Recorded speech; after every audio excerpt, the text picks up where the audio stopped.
I'm sorry sir, उस दिन मैंने आपको कुछ नहीं बताया।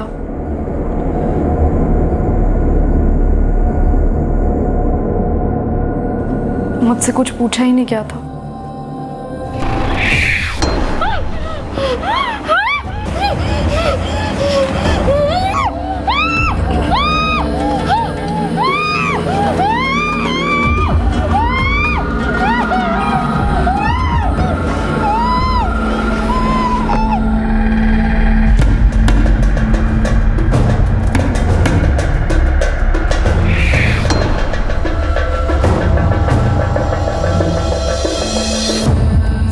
सर वो लोग 4 लोग थे और उन लोगों ने मेरे साथ, सर मैं उन्हें उतना ही दुख देना चाहती हूँ जितना उन्होंने,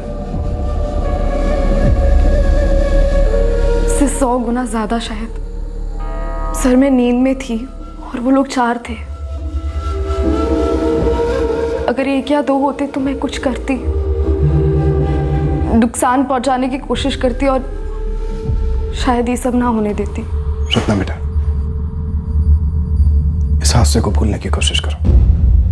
और जहां तक बात है दर्द की, कानून उन्हें दर्द देगा, ऐसा दर्द देगा कि सालों तक भुगतेंगे वो उसे। डरपोक लोग हैं, वो डर रहे हैं तुमसे, हमसे। डर के मारे तुम दबाकर भाग रहे हैं, लेकिन कहां तक भागेंगे, कहां तक छिपेंगे? पकड़े जाएंगे। आई प्रॉमिस यू बेटा, हम उन्हें उनकी सही जगह पर पहुंचा कर रहेंगे। तुमने ये सारी बातें बता के अपने सीने का बोझ हल्का कर लिया है। अब वो बुज़दिल कभी तुम्हें सपनों में दिखाई नहीं देंगे। बेटा एक रिक्वेस्ट है, क्या तुम हमारे स्केच आर्टिस्ट को उन लोगों के चेहरे की डिटेल्स देने में हमारी मदद करोगी?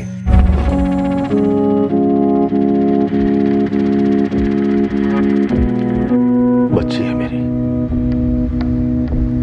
12वीं में है। मैं नहीं चाहता कि दुनिया को इसके बारे में पता चले। टूट जाएगी वो सर।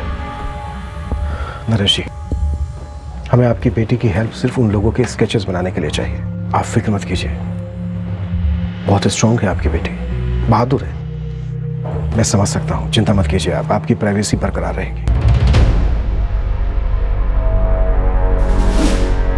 सर इतनी सारी कॉमन बातों के बाद भी एक बात और है जो इन दोनों केसेस में कॉमन है। नरेश जी, डॉक्टर नरेश अग्रवाल।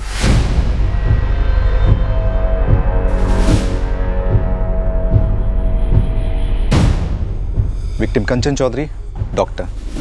नरेश जी, डॉक्टर। एक मिनट, ऐसा ही एक और केस भी हुआ था, यहाँ से तकरीबन 30 किलोमीटर की दूरी पर। आउटर फरीदाबाद का केस है। इस केस के होने से ऑलमोस्ट 2 महीने पहले का केस था। वो केस क्या है? वहाँ भी एक फैमिली है, जैन फैमिली, डॉक्टर विकास जैन।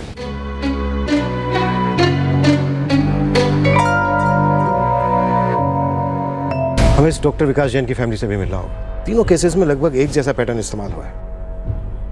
कोई पर्सनल एंगल हो सकता है। ये महज इत्तेफाक नहीं हो सकता कि तीनों डॉक्टर के घर हैं और तीनों पर अटैक होता है।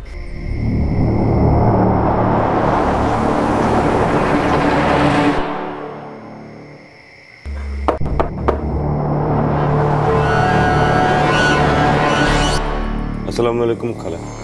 आओ बेटा, अंदर आओ। अरे नहीं, फिर कभी खाला, ये आपके लिए भेजा है। ये तो बताओ मेरा कलीम कैसा है? भालो अच्छे, अच्छा है।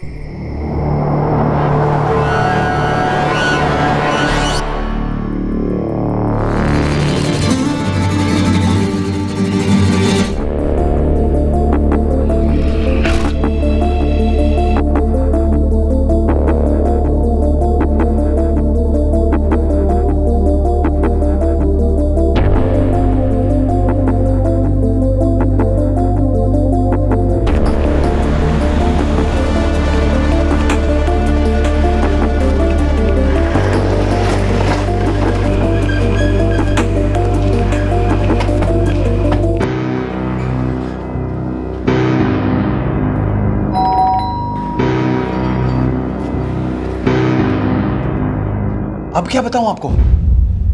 सब कुछ तो बता चुका हूं इन्हें मैं। अब मेरे पास आप लोगों को बताने के लिए और कुछ नया नहीं है।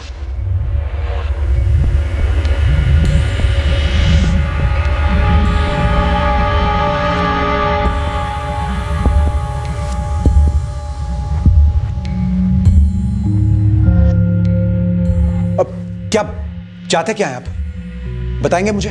जिन 4 लोगों ने आपके घर को लूटा, उन्होंने यहां से लगभग 30 किलोमीटर दूर एक और फैमिली पर हमला किया और उसके कुछ महीनों बाद जोधपुर में एक फैमिली को अपना निशाना बनाया। हम बस उन 4 मुजरिमों को पकड़ना चाहते हैं। तो पकड़िए ना उन्हें। बार बार मुझसे वही सवाल क्यों पूछ रहे हैं आप? क्योंकि बार बार वही सवाल करने के बावजूद हमें हमारे सवालों के सही जवाब नहीं मिल रहे हैं।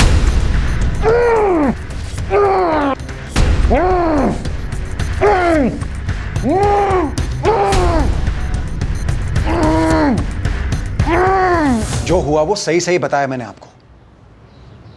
उन लोगों ने हमें बांध दिया और हमारे घर को लूटा, कैश ले गए और मेरी कार भी ले गए।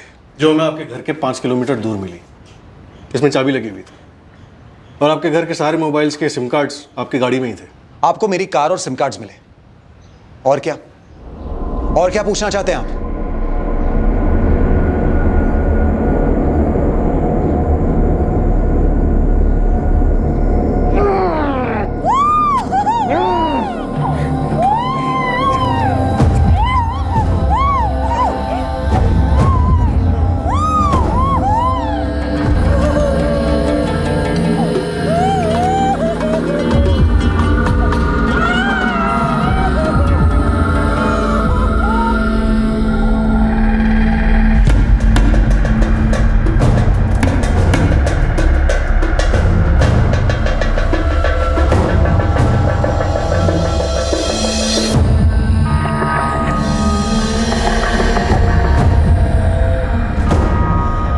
चार लोग थे। मैंने उनके चेहरे नहीं देखे, ढके हुए थे। कपड़ों से ढके हुए थे? कपड़ों से ढके हुए थे। इंस्पेक्टर साहब, वो 4 लोग आपको मिल जाए ना तो उन्हें छोड़िएगा मत, गोली मार दीजिएगा, वहीं पे खत्म कर दीजिएगा प्लीज।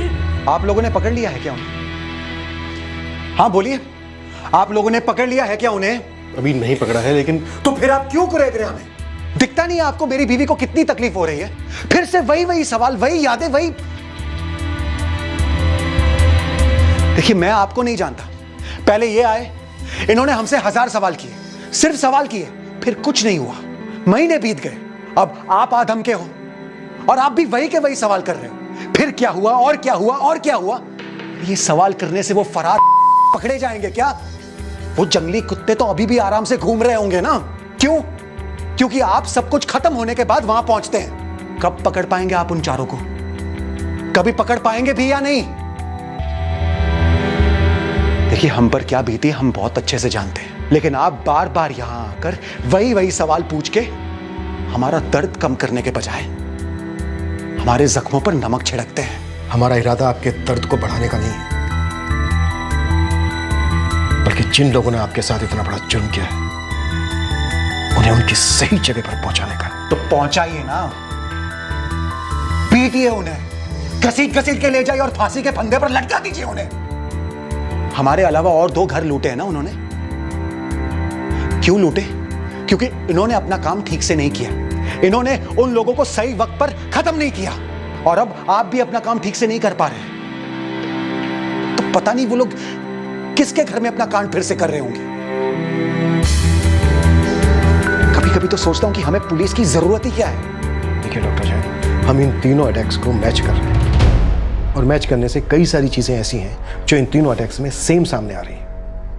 आप फरीदाबाद के डॉक्टर नरेश अग्रवाल को जानते हैं? मैं किसी नरेश अग्रवाल को नहीं जानता। जोधपुर के डॉक्टर कंचन चौधरी? नहीं। डॉक्टर नरेश अग्रवाल ऑर्थोपेडिक और डॉक्टर कंचन चौधरी जनरल फिजिशियन है। तो मैं एक न्यूरोलॉजिस्ट हूं, मेरा उनसे कोई ताल्लुक नहीं है। हाँ, लेकिन आपके किसी पेशेंट का कोई ताल्लुक हो सकता है। हो सकता है आपने अपने किसी पेशेंट को डॉक्टर चौधरी या डॉक्टर अग्रवाल को रेफर किया हो, या उन्होंने अपने किसी पेशेंट को आपको रेफर किया हो। मैंने कहा ना, मैं किसी नरेश अग्रवाल या कंचन चौधरी को नहीं जानता हूं। अब आप लोग हमें अकेला छोड़ेंगे भी या नहीं? देखिए, मैं मानता हूं आपका गुस्सा जस्टिफाइड है। बहुत बड़ा जुर्म हुआ है आपके साथ, और वो लोग अभी तक खुला घूम रहे हैं। वो पकड़े जाने चाहिए थे। कहीं ना कहीं गलती है हमारी। गलती है आपकी, मानते हैं आप। ये बोलने से आप बच नहीं सकते इंस्पेक्टर। आप और वो सारे पुलिस वाले जो मुजरिमों को नहीं पकड़ पाते, you all are responsible. Yes, we are responsible. लेकिन हम अपनी रिस्पॉन्सिबिलिटी पूरी करेंगे। जिन्होंने इतना बड़ा गुनाह किया है वो पकड़े जाएंगे, उनको उनकी सही जगह पर पहुंचाया जाएगा। I promise you doctor Jain. एक रिक्वेस्ट है आपसे, आपके क्लिनिक में और आप जिन जिन हॉस्पिटल में विजिट करते हैं वहां पर जितने भी आपके पेशेंट हैं उनकी एक लिस्ट बनाइए, और खास करके आपके वो पेशेंट जिनसे आपका कभी कोई झगड़ा हुआ हो या उनका आपसे कोई झगड़ा हुआ हो, ट्रीटमेंट को लेकर, फीस को लेकर या किसी भी बात को लेकर। Please. Doctor Naresh Agarwal orthopaedic Faridabad, और डॉक्टर विकास जैन न्यूरोलॉजिस्ट हैं, ये भी फरीदाबाद बेस्ड है। मुझे तो ऐसा कुछ याद नहीं है कि डॉक्टर नरेश और डॉक्टर विकास से कभी मिली हूँ। हाँ, लेकिन हमारे मेडिकल कॉन्फ्रेंसेस होते रहते हैं, वहाँ पे बहुत सारे लोग मिल जाते हैं, बट इन दोनों के बारे में स्पेसिफिकली ऐसा कुछ याद नहीं है। कंचन जी, आप एक काम कीजिए, आपके जितने भी पेशेंट हैं सबकी एक लिस्ट बनाइए, खास करके वो लोग जिनका आपके साथ कोई द्वेष, गुस्सा या आपसे कोई दुश्मनी रही है। दुश्मनी? पेशेंट की मुझसे दुश्मनी? कभी ट्रीटमेंट को लेके या फीस को लेके किसी भी पेशेंट से कोई अनबन या झगड़ा कुछ भी हो। ऐसा कुछ है तो नहीं। फिर भी डॉक्टर, अच्छा होगा आप अपनी याददाश्त पर जोर डालें और एक लिस्ट बनाएं अपने नए पुराने सभी पेशेंट्स की।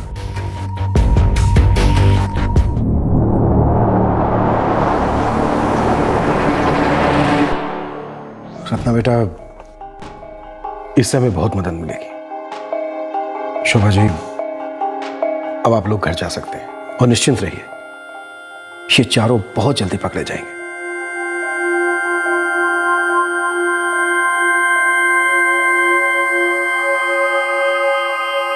सुधीर, अब हम जोधपुर लौटेंगे, नया ऑपरेशन लॉन्च करेंगे। तुम यहां पर करना। राइट। इंटरेस्टेड ढूंढना होगा। एक बार बस ये हाथ में आ जाए, बाकी के 3 भी हाथ में आ जाएंगे। डॉक्टर्स के पेशेंट्स की लिस्ट भी आ जाए तो हम उन्हें भी मैच करेंगे। वैसे मुझे इन सारे अटैक्स में कोई पैटर्न जरूर लग रहा है। बिल्कुल, पैटर्न एक ही है, इसमें कोई शक नहीं।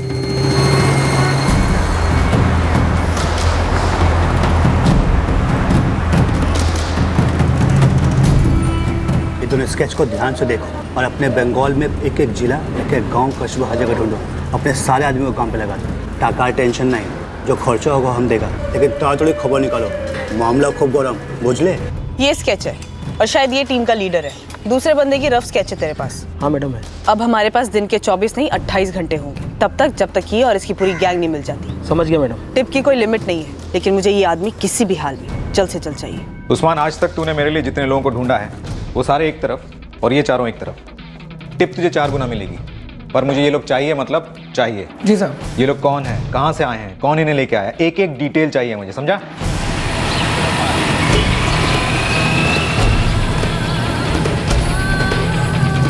गिरोह के एक सदस्य के पक्के स्केच के आधार पर बड़े पैमाने पर इंटरस्टेट सर्च ऑपरेशन दोबारा से लॉन्च हुआ।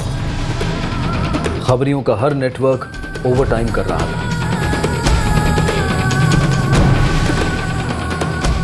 फरीदाबाद के डॉक्टर नरेश अग्रवाल और डॉक्टर विकास जैन और जोधपुर की डॉक्टर कंचन चौधरी ने अपने अपने पेशेंट्स की लिस्ट भेजी। एक एक नाम स्कैन हुआ, यह पता करने के लिए कि क्या ये 3 अटैक्स जुड़े हुए थे।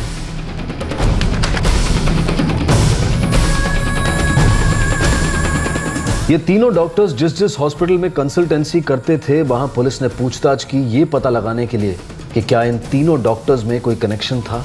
पुलिस उस एक सिंगल सुराग की तलाश में थी जो उन्हें जल्द से जल्द इन हमलावरों तक पहुंचा सकता। इस गिरोह की दरिंदगी और वहशियत के शिकार जो हुए थे, वो सभी अब काफी अचरज में थे कि ऐसा कौन था उनके अतीत में जिसने इतने क्रूर तरीके से उनके साथ प्रतिशोध लिया।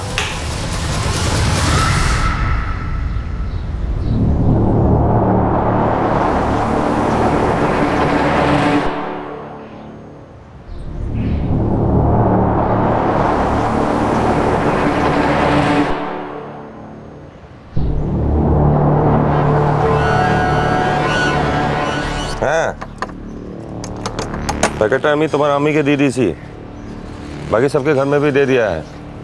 हाँ, अब जल्दी बोलो, मामला कैसा है? अभी गर्म है क्या? 3 घरों में डकैती और गैंगरेप करने वाला 4 लोगों का यह गिरोह पुलिस के शिकंजे से फिलहाल बहुत दूर था। पेशेंट्स वाला एंगल जो पुलिस टटोल रही थी वो उन्हें कोई ब्रेक थ्रू नहीं दे रहा था। और फिर एक ऐसी खबर आई जिससे मौजूदा माहौल में और उलझन पैदा हो गई। जी हाँ, कल ही रोहतक से खबर आई। मैं डॉक्टर धीरजपुरी से मिलकर भी आया। फिर से एक डॉक्टर का घर? हाँ, सेम पैटर्न। सबको बांधा गया, कैश लूटा गया और उसके बाद डॉक्टर पुरी की वाइफ के साथ रेप किया गया। 4 हमलावर थे। 4 हमलावर, सेम मोडस ऑपरेंडी। किचन का ग्रिल काट कर आए थे, पक्का वही है। डॉक्टर धीरजपुरी और उनकी वाइफ पर अटैक डॉक्टर विकास जैन और उनकी वाइफ के अटैक से ठीक 2 महीने पहले किया गया। Same modus operandi. फिर से डॉक्टर का घर, अकेला बंगला, ना सिक्योरिटी गार्ड ना सीसीटीवी कैमरा, हाईवे के एकदम करीब, सेम पैटर्न। अपने साथ कार और मोबाइल फोन ले गए और किसी सुनसान जगह पर कार और सिम कार्ड छोड़ दिए, सिर्फ इंस्ट्रूमेंट लेकर गए। सर, हो सकता है जो एंगल हम प्रूव कर रहे हैं वो एक कोइंसिडेंस हो, इन चारों केसेस में कोई कनेक्शन ही ना हो। चलो मान लेते हैं, हो सकता है। और अगर ये एंगल नहीं भी है, ये सिर्फ रैंडम टारगेट्स थे हमलावरों के, तो भी कोई ना कोई एंगल होना चाहिए जिसकी वजह से ये बिना डर के, बिना रोक टोक के एक के बाद एक क्राइम करते जा रहे हैं और हम इनके पैटर्न को क्रैक नहीं कर पा रहे। ये बेलगाम इसलिए घूम रहे हैं क्योंकि सही वक्त पर इनको लगाम लगाई नहीं गई। इन चारों केसेस में एक और बात कॉमन है, किसी भी घर में फाइट बैक नहीं हुआ, किसी ने भी इन चारों को चैलेंज नहीं किया, जवाबी जख्म नहीं दिए। सर, हो सकता है कि पेशेंट्स वाला कोई कनेक्शन ना हो, बल्कि इनका कोई स्पॉटर हो जो ऐसे घर ढूंढता है जिन पर अटैक करना आसान हो। अगर कोई ऐसा स्पॉटर है तो फिर कमाल का स्पॉटर है, तारीफ करनी पड़ेगी उसकी।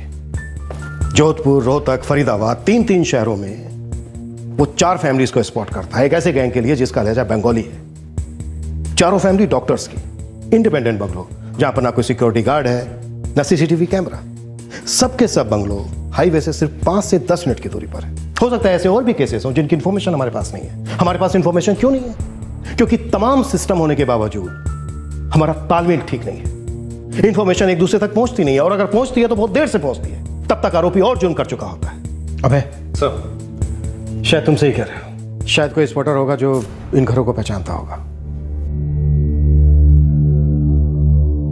हमें चौधरी बंगले में एक बार फिर जाना चाहिए।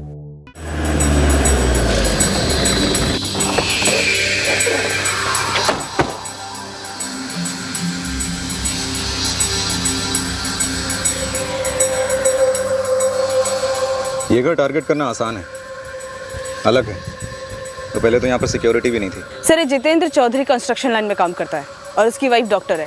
सर, ये कोई भी अंदाजा लगा सकता है घर पे कैश और ज्वेलरी मिल सकती है। कैश और ज्वेलरी के अलावा ये चारों हवस मिटाने के लिए भी जुर्म करते हैं।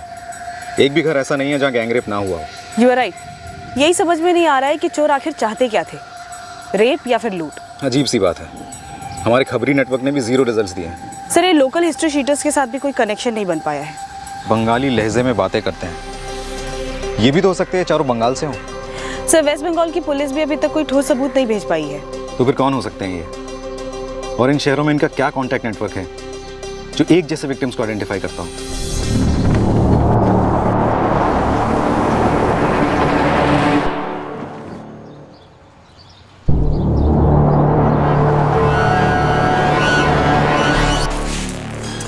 जी नहीं मैडम, मैं तो यहाँ सबके घर से कचरा इकट्ठा करके यहाँ जमा करती हूँ।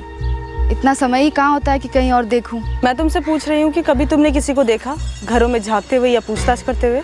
जी, मैं तो अपने कामों में ही लगी रहती हूँ, इतना टेम ही कहाँ होता कि यहाँ वहाँ देख सकूँ। ये जितेंद्र चौधरी के घर में जो कांड हुआ है उसके बारे में तो तुझे पता होगा?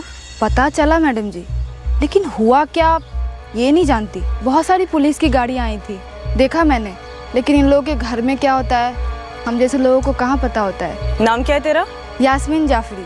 कहाँ रहती है? वो चंदन बाग के पीछे वाली बस्ती में।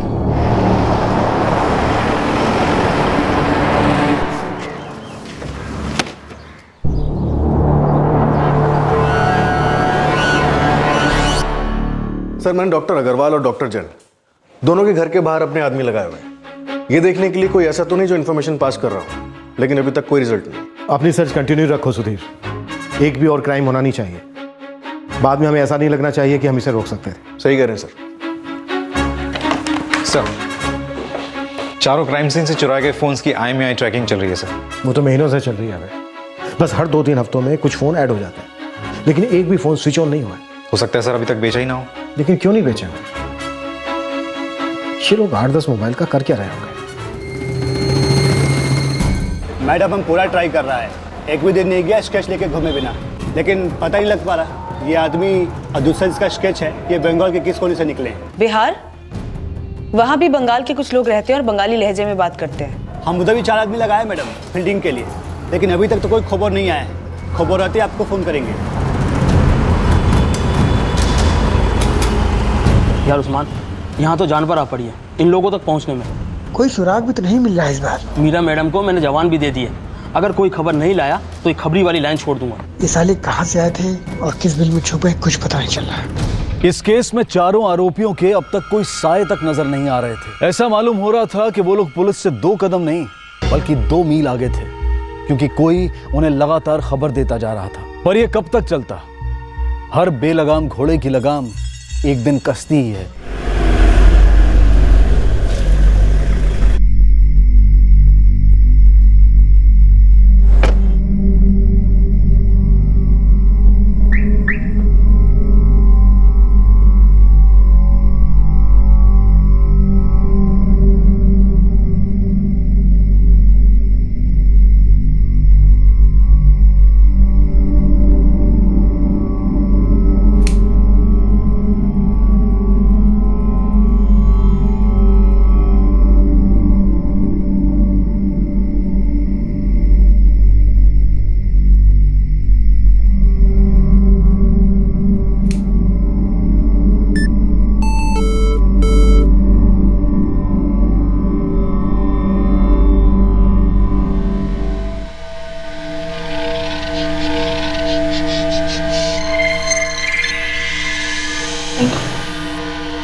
हाँ शीतल, और कितने पेशेंट्स हैं?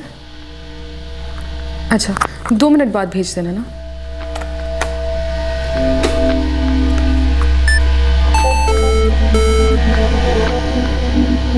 मैम नेक्स्ट पेशेंट अंदर भेजूं? हाँ भेज दो। शीतल, शीतल। Yes ma'am. रुको, 5 मिनट बाद भेज देना, ठीक है? 5 मिनट दो मुझे।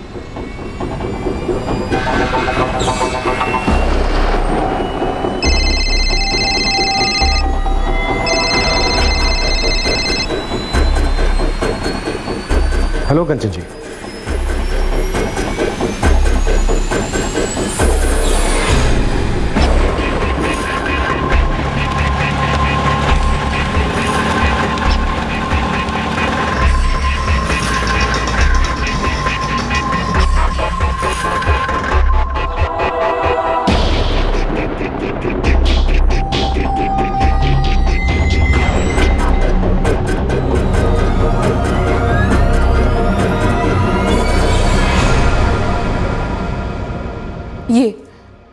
ये दोनों थे।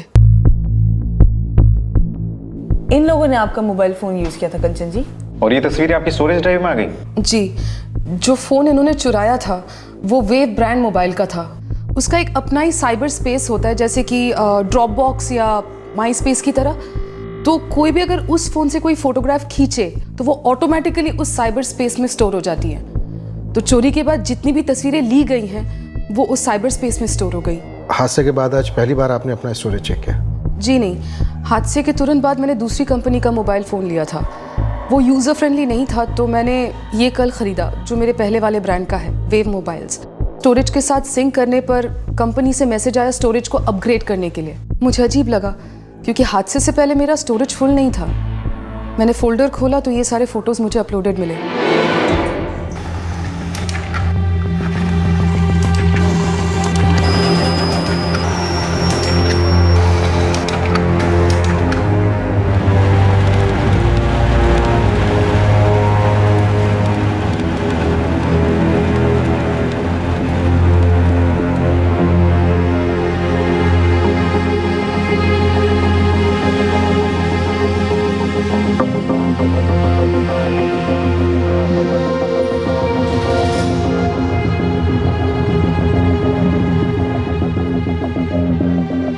सर, सर्वेलेंस टीम 100% श्योर है, जब से कंचन चौधरी का फोन चोरी हुआ है स्विच ऑफ ही रहा है। मतलब इन हमलावरों ने बिना सिम कार्ड डाले ही फोटोज खींची हैं। सिम कार्ड फोन में नहीं था तो फिर बिना सिम कार्ड के, बिना मोबाइल डेटा ऑन किए ये फोटोग्राफ्स वेव ड्राइव स्टोरेज में कैसे अपलोड हो गए? सर हो सकता है वाईफाई नेटवर्क के थ्रू अपलोड हुआ हो। आई मीन चोरी हुआ फोन जब वाईफाई नेटवर्क के रेंज में आया होगा तो ये सारे फोटोज ऑटोमेटिकली अपलोड हो गए हों। ये किसी चमत्कार से कम नहीं है। ये सुराग अपने आप हमारी गोद में आकर गिरा है।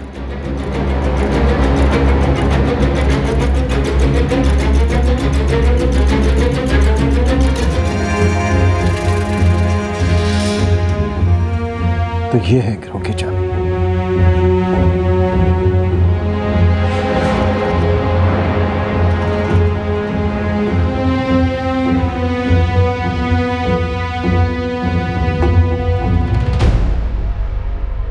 लादेश,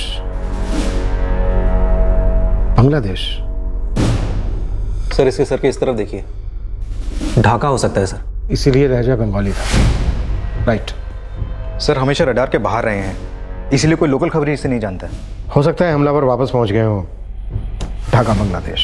सर इंडिया में काफी गैर कानूनी बांग्लादेशी रहते हैं और काम करते हैं। और सर मेट्रो सिटीज में ही नहीं, ये देश भर के छोटे छोटे शहरों में भी रहते हैं।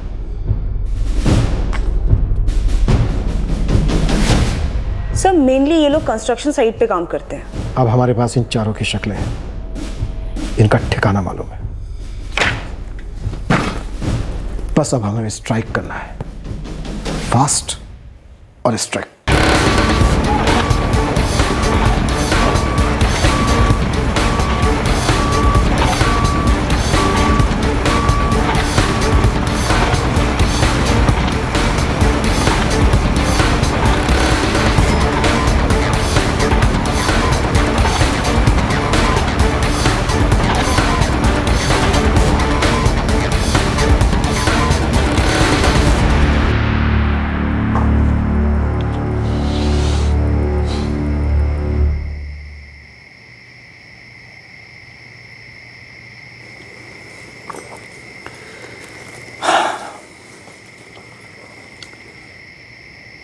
रत्ना कैसी है? ठीक है, पहले से काफी ठीक है। काउंसलिंग काम कर रही है लगता है। बिल्कुल कर रही है, और जब से उसने उस हादसे के बारे में खुलकर बात की है उसके अंदर काफी चेंजेस आए हैं।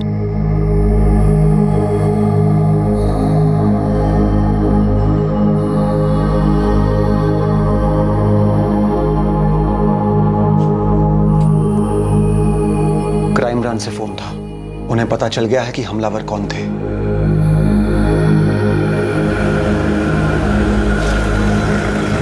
बांग्लादेशी?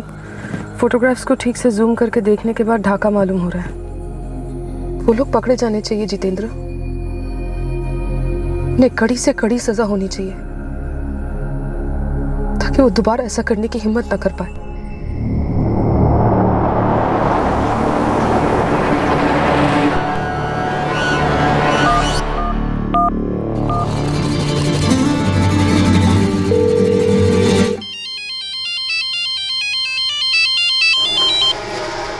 हेलो हेलो, कौन बोल रहे हैं? तुम पुलिस से खबरी हो? हाँ कुछ बताना है तुम्हें। हाँ तो बोलो। तुम आज एक कंस्ट्रक्शन साइट पर आए थे और 4 लोगों की फोटो दिखाई थी। हाँ हाँ गया था। ये चारों कंस्ट्रक्शन साइट में काम करने वाले एक आदमी के घर में रहे हैं। काम नहीं कर रहे थे पर रहे थे वहाँ। मैंने खुद देखा है उन्हें वहाँ। नाम चाहिए और किस आदमी के घर? वो भी था आज वहाँ पर। उसने फोटो देखा लेकिन पहचानने से साफ इनकार कर दिया। नाम बताओ। आबिद अंसारी। और आपका?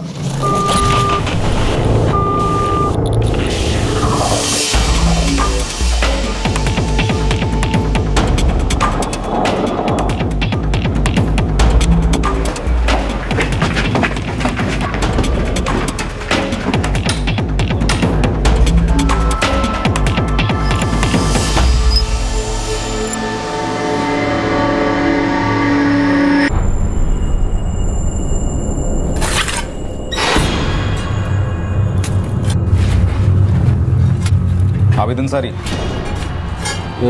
जी सर ये राना नगर में भी था, वहाँ भी ऐसी नाना कर रहा था कि कहीं देखा नहीं उन लोगों को। शायद भूल गया होगा, जब उल्टा लटकेगा तो सब याद आ जाएगा आबिद दादा को, है ना आबिद?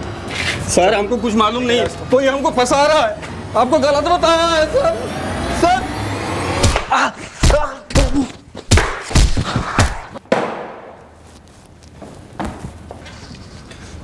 तू भी ढाका से है? मालिक, हम मेहनत मजदूरी करने इधर आया है, कोई गलत काम नहीं किया। गलत तरीके से इंडिया में घुसा है, ये भी कोई कम गलत काम नहीं है। चल बेटा, तेरे से तो बाद में निपटूंगा। ये बोल, ये चारों का है? नाम बोल चारों के।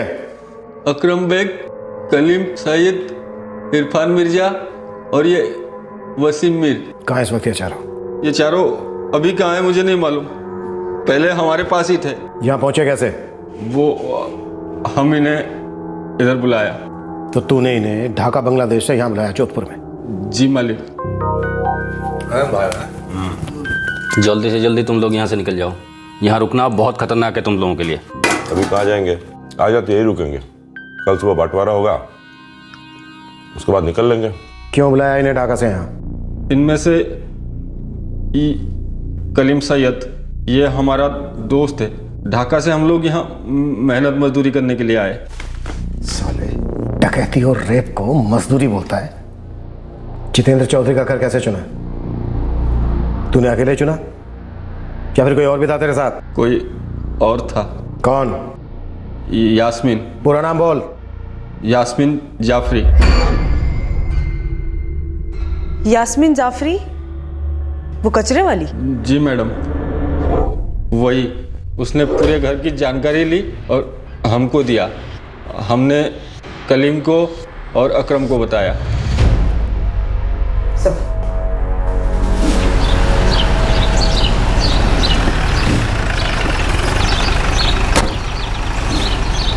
यास्मीन?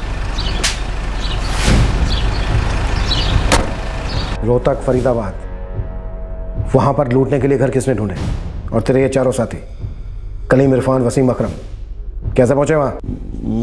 वहाँ हमारा एक आदमी है, जुनैद। पूरा नाम? जुनैद शेख। Mobile number? वो हमारे मोबाइल में होगा। ये ले, निकाल नंबर।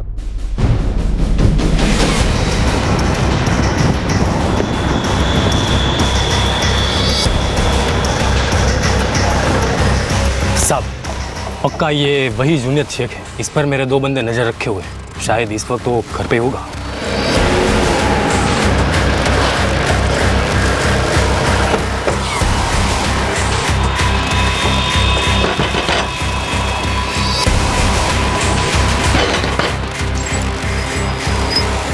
जी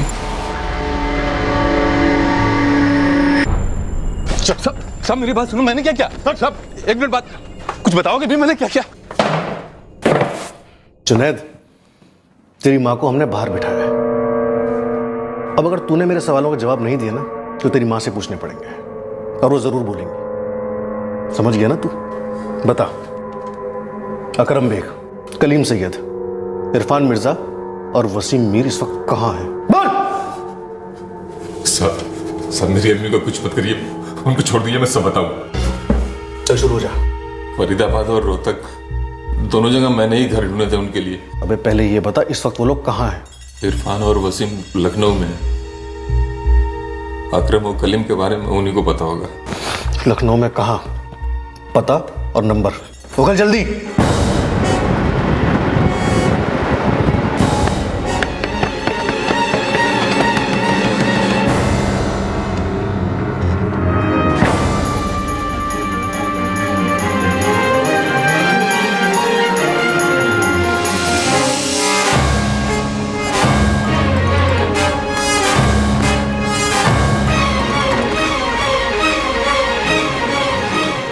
कलीम और अकरम कहाँ है? बता दो, नहीं तो अभी के अभी ठोक दूंगा दोनों को। कलीम यहीं पर है, लखनऊ में। बड़ा मस्जिद के पीछे वाला मोहल्ला में रहता है।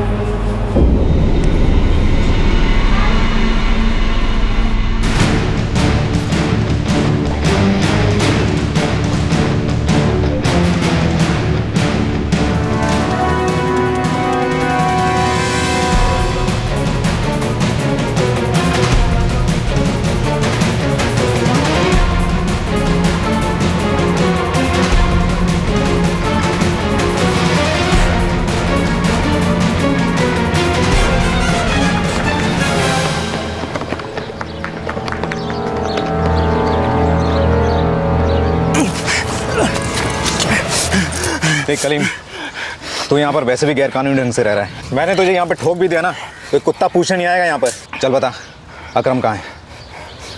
बोल। ढाका। ढाका कहाँ? एड्रेस बोल।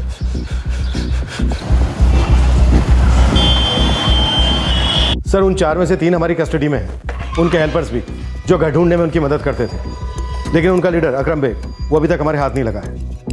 इन्फॉर्मेशन है हमारे पास कि इस वक्त वो ढाका में है। एड्रेस है हमारे पास।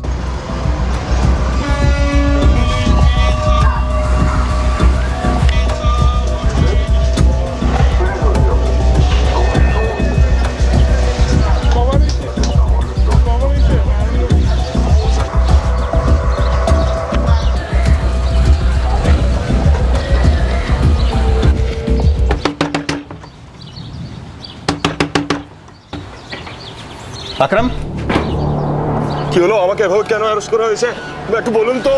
ওই যে তোর বন্ধুরা আছে না, ওয়াসিম, ইরফান আর কলিম, ওদিকে ইন্ডিয়াতে অ্যারেস্ট করা হয়েছে। এখন তোকে এখান থেকে পাঠানো হবে। আর তোরা যে কি কাজ করিস আমরা সব জানি। इस गिरोह ने जो 4 घर लूटे थे और 4 गैंग रेप किए थे, उनमें कोई पर्सनल एंगल शामिल नहीं था। चारों परिवार डॉक्टर्स वाले होना वाकई में महज एक इत्तेफाक था। चारों घर सिर्फ इसलिए निशाना बनाए गए थे क्योंकि वहां से भाग निकलना आसान होता, और उन घरों में इस गिरोह का विरोध करने वाला कोई नहीं था। साथ ही ये गिरोह इसलिए भी कामयाब हो पाया था क्योंकि उन्हें लोकल लोगों का सपोर्ट मिला था, जिन्हें लूट का हिस्सा दिया गया था। ये चारों बांग्लादेशी युवक इंडिया में अवैध प्रवासी थे, नौकरी की तलाश में आए हुए, जिन्हें जुर्म का रास्ता पैसा कमाने का सबसे आसान तरीका लगा, और अपनी हवस की घिनौनी प्यास बुझाने का भी। तो बस जो भी घर उन्हें आसान लगा अटैक करने के लिए, वहां उन्होंने हमला कर दिया। जी। इसका मतलब हम लोगों से इनका कोई कनेक्शन नहीं था, और बाकी के अटैक से भी कोई कनेक्शन नहीं? जी नहीं, आप लोगों में और उनके बीच कोई कनेक्शन नहीं है। पहले रोहतक में, फिर यहां फरीदाबाद में 2 बार, और फिर जोधपुर में।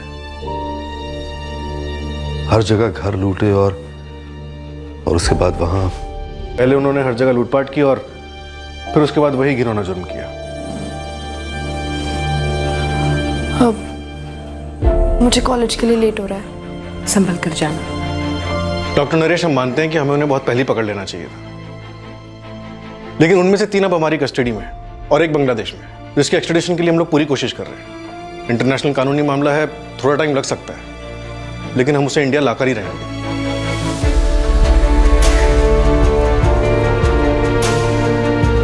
कंचन जी, ये 4 भयंकर संकीर्ण जुर्म नहीं होने चाहिए थे, लेकिन हुए, ये हम मानते हैं। लेकिन अब हम ऐसी तगड़ी चार्जशीट फाइल करेंगे इनके खिलाफ कि इन्हें कड़ी से कड़ी सजा हो। सर, उम्मीद यही है। ये सब इसलिए हो पाया क्योंकि सबसे पहले आपने सामने आके अपनी चुप्पी तोड़ी, अपने लिए इंसाफ मांगा। Thank you ma'am.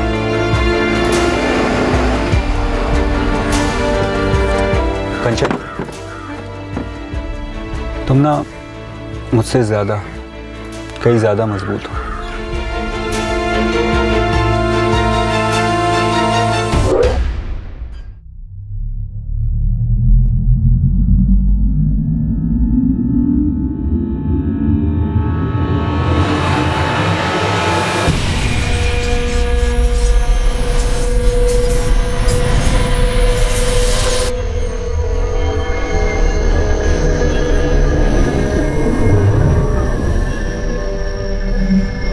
खौफनाक और विकृत जुर्म का यह सिलसिला तो पुलिस ने खत्म कर दिया, पर क्या इस तरह के जुर्म पूरी तरह से रोके जा सकते हैं?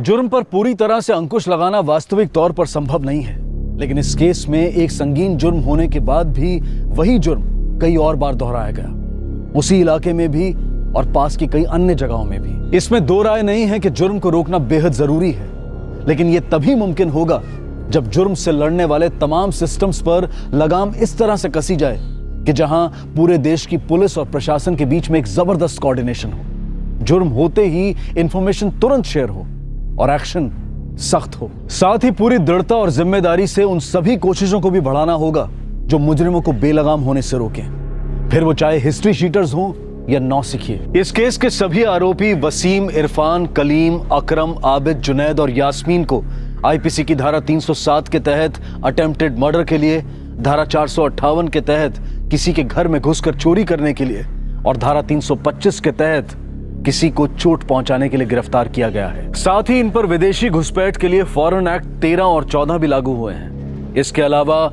वसीम, इरफान, कलीम और अकरम पर आईपीसी की धारा 376 डी के तहत गैंगरेप और धारा 497 के तहत अडल्ट्री के चार्जेस भी लगाए गए हैं। फिर मुलाकात होगी अगले एपिसोड में एक और चौंका देने वाले केस के साथ।